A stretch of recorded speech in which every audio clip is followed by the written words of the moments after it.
ԱՄՆ փոխնախագահ Վենսի այցը, ինչպես եւ սպասելի է, Նիկոլան Հողը փորձում է օգտագործել բոլոր կողմերով։ Իր քաղաքական ուրեմն նպատակն է Վենսի այցը ներկայացնել որպես դարակազմիկ իրադարձություն եւ դա օգտագործել սպասվելիք ազգային ժողովի ընտրությունների համատեքստում, որ Ամերիկայի Միացյալ Նահանգները տեսեք ինչ մակարդակով մարդ է ուղարկել Հայաստան։ Երկրորդը այդ տնտեսական մասն է։ Օրինակ Նիկոլան Հողը քիչ առաջ էլ հմեկով հարցազրույց տալուց հայտարարեց, որ սա մեծ ներդրումների հնարավորություն է, ամերիկյան արտադրողի ուշադրությունը Հայաստանի վրա սևեռելու հնարավորություն է եւ այլն եւ այլն։ Ես անկեղծ ասած շատ ուրախ կլինեի, եթե դա այդպես լիներ։ Կոնկրետ Վենսը Երևանում որևէ նորմալ փաստաթուղթ համագործակցության վերաբերյալ տնտեսական պահով չստորագրեց, ինչ որ մոդուլային ատոմակայանի մասին էին խոսում, խաղաղ ատոմի շուրջ ուրեմն համագործակցելու վերաբերյալ ինչ որ փաստաթուղթ ստորագրեցին, ասեցին, որ 11 միլիոն ամերիկյան դոլարի ԱԹՍ է գնել Հայաստանը, դա միկրոթիվ է, եթե հաշվի առնենք, որ այդ ԱԹՍ-ները բավական թանկ են, որոնց մասին գնում էր խոսքը 500,000-ից մինչև 1 միլիոն ամերիկյան դոլար, բայց միևնույն ժամանակ շատ թույլ են եւ հարվածային ԱԹՍ-ել չեն, հետախուզական են։ Երրորդը դա ուրեմն այդ չիպերի պահով ինչ որ համաձայնության են եկել եւ այսօր արդեն Երևանում Նիկոլան Հողի հետ բանակցությունները վարում աշխարհահռչակ ամերիկյան Nvidia կորպորացիայի փոխտնօրենը։ Եվ այսքանով ավարտվում է։ Բայց մենք հարգելիներս բացարձակ ուշադրություն չդարձրեցինք շատ-շատերս, դե ես կարտացել էի, բայց հոգնակի եմ խոսում, որ երբ որ Վենսը Երևանում ճակերտավորացած դերասանություններ էր անում Նիկոլին, այսպես մեծարելու, ինչպես նաև նիկոլականների մոտ էյֆորիա ստեղծելու համար, իրականում ամերիկացիները շատ մեծ պատվիրակություն էին ուղարկել Բաքու Ադրբեջանի բռնապետի հետ բանակցություններ վարելու համար եւ այդ պատվիրակությունը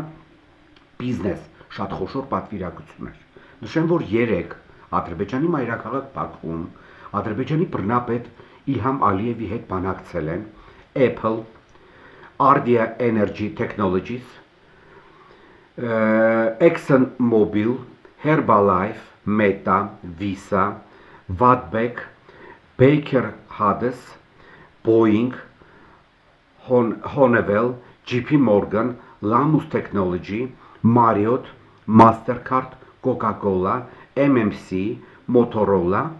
ամերիկյան աշխարհահռչակ կորպորացիաների ներկայացուցիչներ, ինչպես նաև շվեդական Ericsson եւ բրիտանական British Petroleum-ի ներկայացուցիչները։ Որպիսի երեկվա բանակցությունների հիմքի վրա այսօր արդեն Բաքվում համապատասխան համաձայնություններ ձեռք բերվեն ԱՄՆ-ի եւ Ադրբեջանի միջեւ։ Այ հարգելի հայրենակիցներ, եթե Ամերիկայի Միացյալ Նահանգները ցանկություն ունենար Հայաստանում խոշոր ներդրումներ անել, այս կորպորացիաների ներկայացուցիչները ոչ թե կգնային միայն Բաքու, այլ կլինեին նաև Երևանում, կբանակցեին Նիկոլ Անհողի հետ։ Այլ ոչ թե մենք կունենայինք այս պատկերը, ընդամենը հարգելի հայրենակիցներ, Nvidia-ի ներկայացուցիչը Երևանում բանակցել է կապիտուլյանտի հետ, իսկ այ վերը նշված աշխարհահռչակ խոշորագույն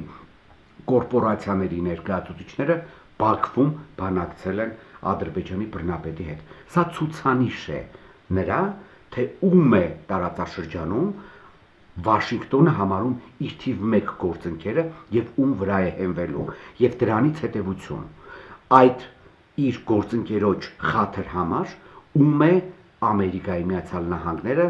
պարտադրելու գնալ զոհողությունների, զիջումների եւ ստորացման։ Դա լինելու ենք մենք։ Այնպես որ հարգելի հայրենակիցներ, Նիկոլ Անհողի եւ նրա շրջապատի այն հայտարարությունները, որ սա շատ մեծ ներդրումային հնարավորություններ է ստեղծում մեզ համար, ընդհանրապես հայտարարություններ էին։ Իդեպ նշեմ, որ 3 Նիկոլենց թարգմանչի սխալ թարգմանության արդյունքում ընդունենք, որ միամտաբար է եղել, շատ սխալ տեղեկություններ տարածվեց, թե իբր թե Ամերիկայի Միացյալ Նահանգները պատրաստվում են 9 միլիարդ ամերիկյան դոլարի ներդրում անել Հայաստանի Հանրապետությունում։ Չկա նման բան ու չի էլ լինելու։